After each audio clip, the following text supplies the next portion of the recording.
माँ अनेक प्रकार से राम जी का दुलार करती हैं, लालन पालन करती हैं। एक दिन श्री राघव जी को माँ ने अमृत पान कराया, खूब सुंदर सजाया। डिठौना समझते हैं? डिठौना, डिठौना बुझाता? काजल का काला वाला यहां गोल टीका आजकल नहीं लगता बच्चों को। डॉक्टर जी कहते हैं इन्फेक्शन हो जाएगा। पहले काहे नहीं होता था वो? हाँ, लक्ष्मी वाला काजल लगाएगा तो जरूर हो जाएगा, लेकिन माई लो जो कजरौटा में बना के लगाती थी काजल, उस काजल से कुछ नहीं होगा।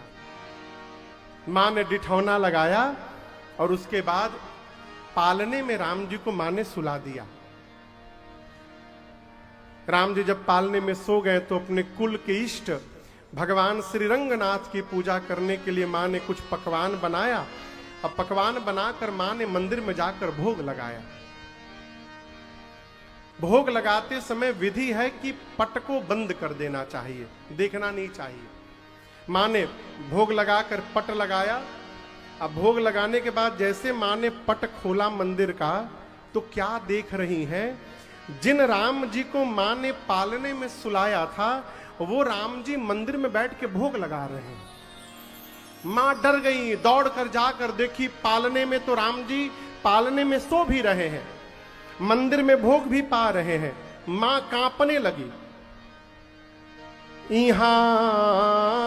उहाँ दुई बालक देखा। अच्छा, आपको एक बात पूछूं? आप यहां कथा सुन रहे हैं पंडाल में, कल्पना करिए आप बीच कथा से पंडाल से निकल के चले गए। बाहर निकल के सड़क पकड़ के जब मेन हाईवे पर पहुंचे, मोड़ पर, और जैसे वहां पहुंचे वहां मैं आपको फिर से मिल जाऊं, खड़ा चौराहे पर खड़ा मैं दिखाई पड़ जाऊं, आप में से कितने लोग गाड़ी से उतरकर हमको राम राम करेंगे? अच्छा, हमको देखेंगे तो आप आके राम राम कहेंगे। यदि सही में दिखाई पड़ जाए तो भूत कही के भागिएगा। कहेंगे नहीं भूत है। भाई महाराज यदि राम कथा सुना रहे हैं पंडाल में, तो यहां कैसे पहुंच गए? एक ही व्यक्ति दो स्थान पर दिखाई देने लगे, इसका क्या मतलब है? वो मां की मति चकरा गई। मां को विस्मय भाव में देखकर भगवान ने दूसरी बार मैया को अपने विराट रूप का दर्शन कराया। बाबा कहते हैं, दिखरावा मातहि निजा अद्भुत रूप अखंड, रोम रोम प्रति लागे, कोटि कोटि ब्रह्म। भगवान मां के सामने विराट रूप में खड़े हो गए। कौशल्या मैया ने राम जी के शरीर में क्या देखा? अगणित ने राम जी के शरीर के भीतर देखा अनेकों सूर्य को, अनेकों चंद्रमा को, अनेकों ब्रह्मा को, अनेकों शंकर को, अनेकों नदियों को, पर्वतों को, सागरों को, वन प्रदेशों को। मां ने वो भी देखा जो कभी कान से सुना तक नहीं था। काल को देखा, कर्म को देखा, ज्ञान को देखा, गुण को देखा, और काल कर्म ज्ञान गुण के प्रभाव से उत्पन्न होने वाले स्वभाव को भी देखा। मां ने माया को देखा, जीव को देखा, भक्ति को देखा। शरीर थर थर कांपने लगा हो माई का डर के मारे, व्याकुल होके आंख बंद करके और भगवान के चरणों में बैठ गई मैया। त्राहि माम प्रभु। राम जी देखे हमार माई डरा गई हमारे रूप को देखकर। राम जी तुरंत छोटे बालक बन गए। भय बहुरी शिशु रूप खरा। ये प्रसंग राम जी चाहते तो उसी रूप में बात कर सकते थे। विराट रूप दिखाया प्रभु ने मां को। जब प्रकट हुए थे तो उसी विराट रूप में बात कर रहे थे मां से। उपजा जब ज्ञाना प्रभु मुस्काना, चरित बहुत विधि किन्न चाहूं। उसी विराट रूप में बात कर रहे थे। लेकिन आज दूसरी बार जब दिखाया तो मां डर गई। और जैसे मां डर गई, भगवान तुरंत बालक बन गए, उसी रूप में बात नहीं किए। क्यों जानते हैं? जानते हैं क्यों? जीवन में ऐसा कोई व्यवहार नहीं करना चाहिए जिससे माई बाप को हमसे डर लगने लगे। ये सूत्र है। और एक बात और याद रखिएगा, जिस दिन माता पिता संतान से डरने लगते हैं, उसी दिन से संतान का दुर्भाग्य प्रारंभ हो जाता है। इसलिए मेरी प्रार्थना है, ऐसा कोई रूप न बनाइए जिसने हमको जगत देखने लायक बनाया है, उसको आंख मत दिखाइए। ऐसा स्वरूप न बनाइए माई बाप कि हमारे माई बाप को डर लगने लगे। राम जी विराट रूप में खड़े हुए तो कौशल्या मैया डर गई, और जैसे भगवान ने देखा कि मेरी मां मेरे रूप से डर गई, भगवान तुरंत छोटे बालक हो गए। और छोटे बालक बनकर भगवान कहना चाहते, मां मैं जगत के लिए उस रूप में हूं, लेकिन आपके लिए तो मेरा यही रूप है। मैं आपका बालक हूं जो आपकी गोद में रहता है, मैं आपका बेटा हूं। कौशल्या मैया ने हाथ जोड़ लिया, कहा नाथ, आप उस दृश्य की कल्पना करिए। राघव जितने बड़े हैं ना, इतने बड़े राम जी हैं, इतने बड़े ही हैं। और उतने बड़े राम जी के सामने कौशल्या मैया कितनी बड़ी होंगी हो, लेकिन मां उस छोटे से बालक के आगे हाथ जोड़ के बैठी। मां कहती है, नाथ अपराध हो गया मेरे से। राम जी ने बोला, कौन सा अपराध हो गया मां? मां बोली, जगत पिता मैं सुत करी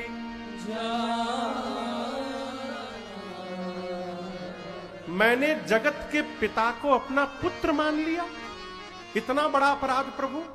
आज आपका रूप दिखाई पड़ा मुझे, आप कहां से प्रारंभ हो रहे हैं इसका पता नहीं चल रहा था, कहां तक जा रहे हैं इसका पता भी नहीं चल पाया। न आपके प्रारंभ का पता, न आपके अंत का पता। अनंत अनंत कोटि है आपका विस्तार है।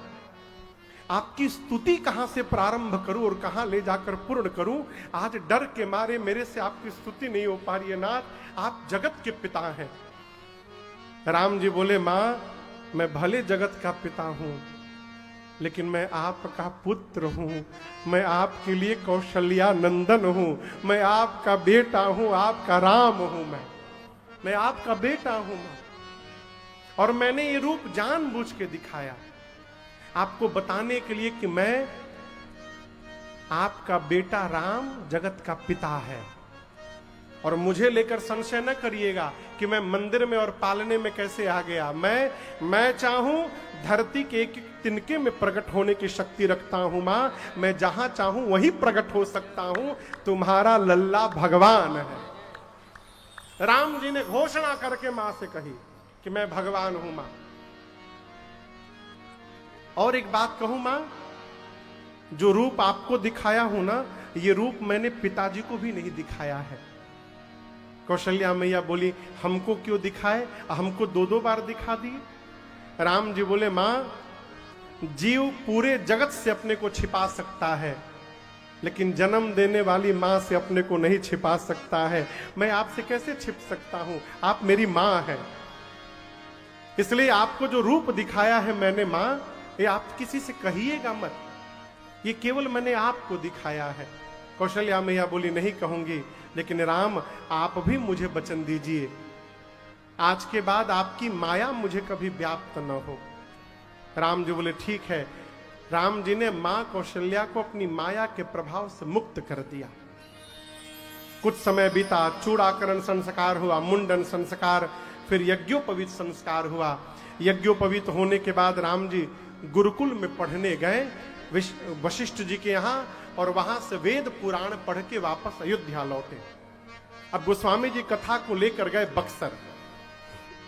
यहां बक्सर का कोई है? बक्सर का एक लोग, इधर 3-4 लोग हैं।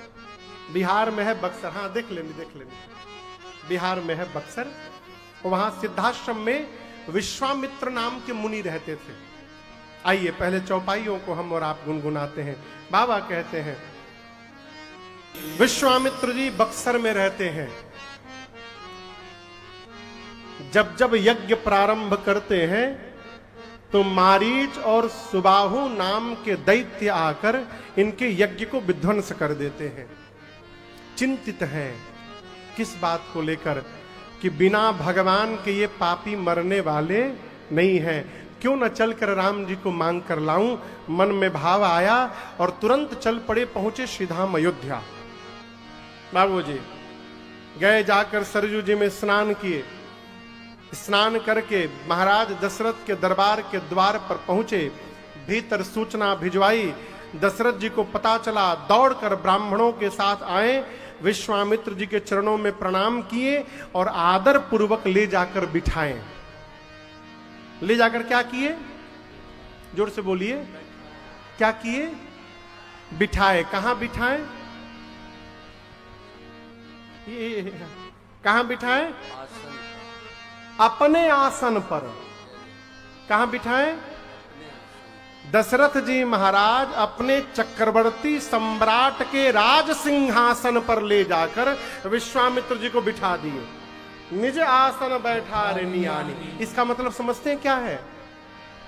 हम जिसको जितना अधिक प्रेम करते हैं उसको उतना विशिष्ट स्थान बैठने के लिए प्रदान करते हैं।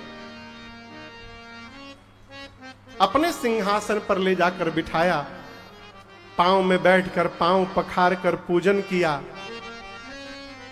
भोजन बनवाकर भोजन करवाया, चारों बच्चों को बुलाकर प्रणाम करवाया और उसके बाद दशरथ जी महाराज हाथ जोड़कर पूछ रहे, मुनिवर के ही कारण आगमन तुम्हारा।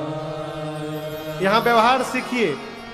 महाराज ले जाकर क्या किए? पहले बिठाए, पांव पखारे, पूजन किए, भोजन कराए, उसके बाद पूछे कि आपके आने का कारण क्या है।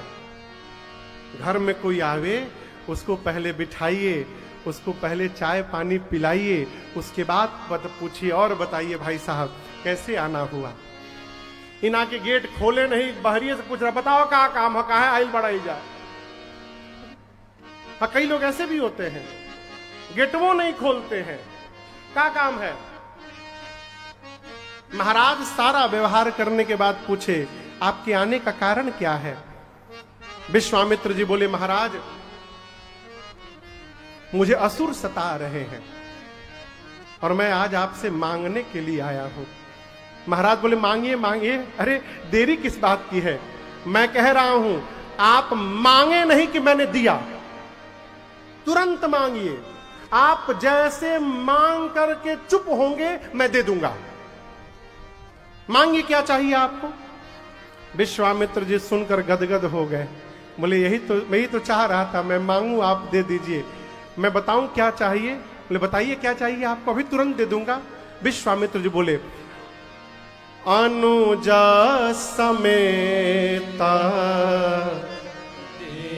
देहु रघुनाथ। बोले, छोटे भैया के साथ राम जी को दे दीजिए। किसके साथ दे दीजिए?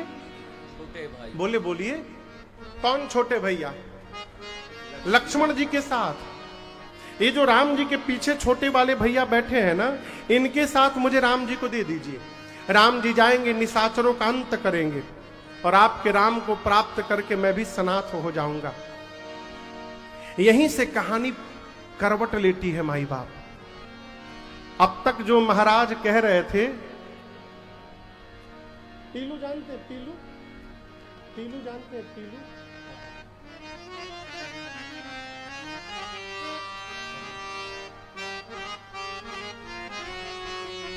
अब तक जो महाराज कह रहे थे कि मांगिए तुरंत दे दूंगा, तुरंत दे दूंगा, और जैसे विश्वामित्र जी ने राम जी को मांगा हो, दशरथ जी का पूरा देहिया कांपने लगा,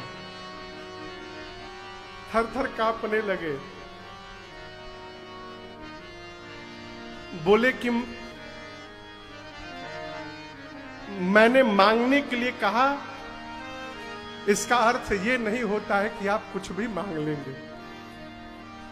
आपको मांगने का ढंग नहीं आता है? आपने मुझसे मेरे राम को मांग लिया है? कैसे कैसे जीवन के चौथे पन में जाने के बाद गुरु जी के आशीर्वाद से मुझे 4 पुत्र प्राप्त हुए हैं। इस पीड़ा को मैं जानता हूं कि मेरे गुरुदेव जानते हैं। आपने मुझसे मेरे राम को मांग लिया है? आपने तनिक में नहीं सोचा कि मैं क्या मांग रहा हूं। एक बात मैं बोलूं आपको, चलिए देखिए, बुरा न मानिएगा। आपने राम को मांगा है ना, राम में 2 अक्षर हैं, रा और म, 2 अक्षर है ना राम में, 2 अक्षर। धन में भी 2 अक्षर हैं, धाना। एक काम करिए ना, 2 अक्षर वाले राम को छोड़ करके 2 अक्षर वाले धन को मांग लीजिए। आप जितना मांगिएगा मैं धन दे दूंगा आपको। धन मांग लीजिए मुझसे। विश्वामित्र जी बोले धन नहीं लूंगा। बोले धन नहीं लेंगे? कोश में भी 2 अक्षर है, देखिए ना, कोश में 2 अक्षर है। आप एक बार मुख खोल के कोश मांगिए, मैं श्री अवध का सारा कोश लुटा दूंगा आप पर, सब कुछ दे दूंगा। मांगिए, कोश मांग लीजिए। बोले कोश नहीं चाहिए। बोले अब क्या बोलूं? भूमि में भी 2 अक्षर है, देखिए ना, भूमि में भी 2 अक्षर है। भूमि मांगिए, जितना कहिएगा भूमि दे दूंगा आपको। भूमि मांग लीजिए ना। बोले भूमि भी नहीं चाहिए। अब क्या बोलूं? गौ में भी 2 अक्षर है मुनिवर, गौ मांग लीजिए आप। आश्रम में गौ माताएं रहेंगी, जितनी गौ माताएं चाहिए मांगिए, दे दूंगा, अभी दे दूंगा। मांगिए, गौ मांगिए। विश्वामित्र जी बोले महाराज, न धन चाहिए, न कोश, न भूमि, न गौ, मुझे राम चाहिए। महाराज बोले अब 2 अक्षर का कुछ बचा भी नहीं देने के लिए। हाँ, एक वस्तु और है मेरे पास देने के लिए, जिसमें 2 अक्षर हैं। मुनिवर, प्राण में भी 2 अक्षर होते। प्राण। आप एक काम करिए, राम के स्थान पर ना आप मुझसे मेरा प्राण मांग लीजिए। आप मांगे नहीं कि मैं अपना प्राण निकाल करके दे दूंगा आपको, लेकिन मैं अपने राम को नहीं दे पाऊंगा। श्री विश्वामित्र जी गुरुदेव भगवान वशिष्ठ जी को इशारा किए, समझाइए चेले को, राम को नहीं देंगे तो मिथिला में धनुष कौन तोड़ेगा। तब गुरुदेव भगवान ने कहा महाराज, राम को मैंने शिक्षा दे दी है, परंतु अब आयुध की शिक्षा राम को विश्वामित्र जी प्रदान करेंगे, इसलिए मैं कहता हूं आप विदा करिए। और दूसरी बात, आपको ये 4 पुत्र यज्ञ के प्रसाद से प्राप्त हुए हैं और विश्वामित्र जी यज्ञ रक्षा के लिए मांग रहे हैं, तो आप मना नहीं कर सकते कि नहीं दूंगा मैं, आपको देना पड़ेगा। और महाराज, राम की मैंने कुंडली देखी है और उसमें स्पष्ट अंकित है, जब तक राम किसी महात्मा के साथ अयोध्या से बाहर जाएंगे नहीं, आपके घर में बहू नहीं आ पाएगी।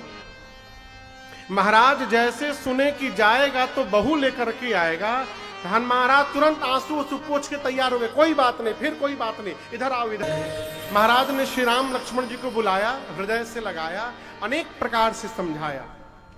क्या समझाया?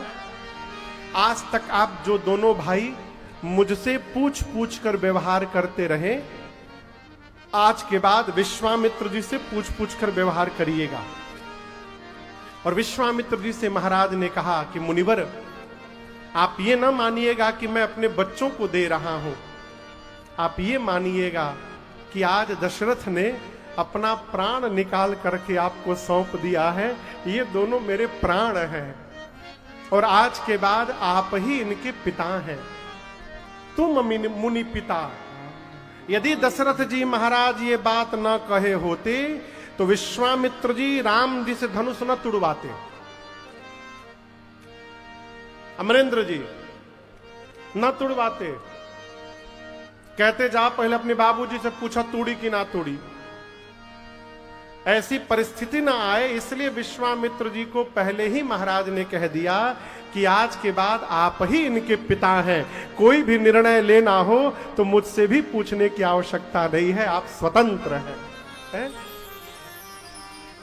सौंपा है।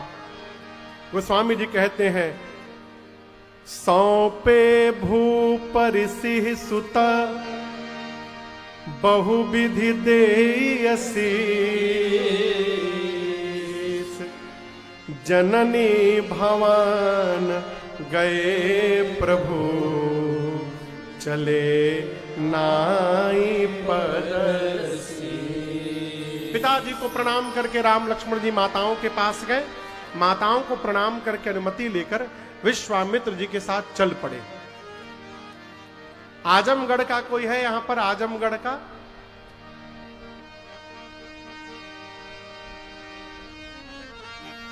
कोई नहीं है इस भीड़ में का? आजमगढ़ के लोगों को खाली बंबई का पता मिलत है का? हा? उधर एक मैया हाथ उठाई है। आजमगढ़ के पास एक जगह है अतरौलिया। क्या नाम है? अतरौलिया।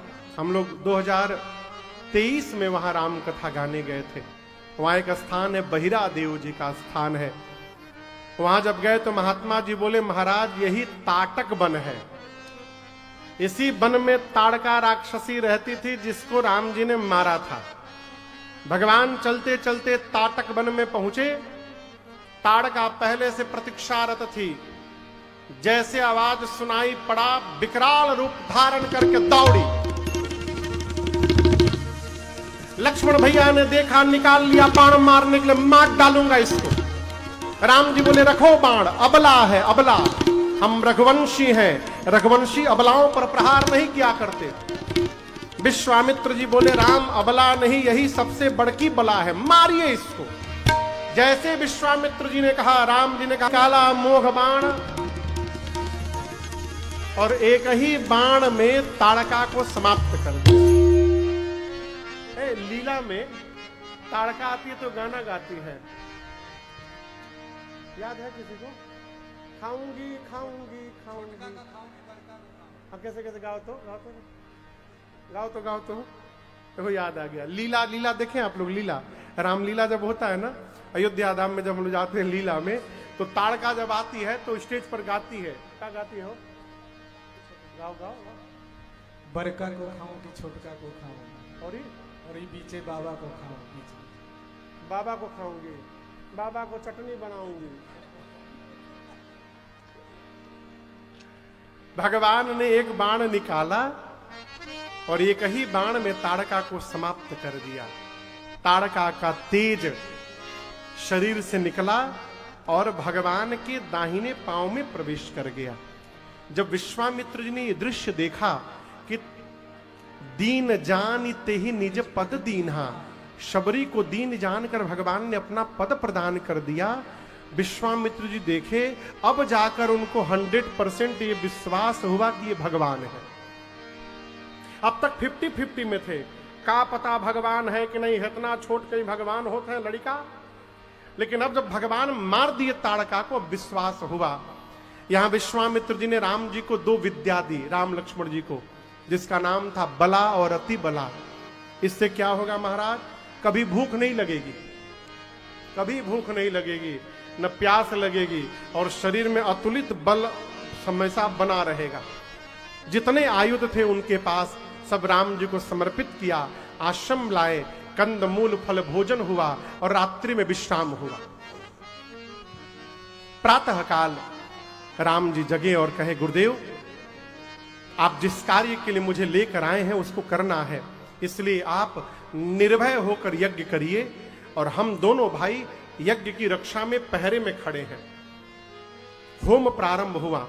होम करन लागे मुनि झारी, अग्निकुंड से धुआं निकला और धुएं को देखकर मारीच और सुबाहु विशाल आसुरी सेना लेकर यज्ञ विध्वंस करने के लिए चल पड़े। राम जी ने देखा मारीच को। भगवान सोचे, यदि आज इसको मार दूंगा तो आगे सोने का हिरण कौन बनेगा? इसको सोने का हिरण बनना है। इसलिए इसको बचा के रखना है। भगवान ने बाण का फर निकाला और बिना फर का बाण मारा। बिनु फर बाण राम से मारा, सदयोजन का सागर पारा, सदयोजन का सागर पारा। बिना फर का बाण मारा, मारीच 100 योजन दूर समुद्र के पार जाकर गिरा। सुबाहु को अग्नि बाण से जलाकर भस्म कर दिया और जितनी निशाचरी सेना थी लक्ष्मण जी एक ही बाण में सबको मार डाले। देवता आकाश से राम लक्ष्मण जी के ऊपर पुष्प की वर्षा करने लगे। बोलिए यज्ञ रक्षक भगवान की। यज्ञ रक्षा करने के बाद अब श्री राम जी लक्ष्मण जी कुछ दिन विश्वामित्र जी के आश्रम में रहे। एक दिन विश्वामित्र जी ने कहा, राम जी एक यज्ञ की रक्षा आपने बक्सर में कर दी, एक दूसरा यज्ञ मिथिला में होने जा रहा है। कौन सा यज्ञ आप लोग को पता है? किसी को पता है कौन सा यज्ञ हो रहा है मिथिला में? धनुष यज्ञ। जोर से बोलिए, धनुष यज्ञ। और विश्वामित्र जी बोले, राम मेरा अपना अनुभव कह रहा है, आप जब तक नहीं आए थे तब तक मेरा यज्ञ पूर्ण नहीं हुआ। आप यदि मेरे साथ मिथिला चलेंगे तो आपके जाने से ही जनक जी का भी यज्ञ पूर्ण हो जाएगा। ये मेरा अनुभव कह रहा है राम। आप चलेंगे?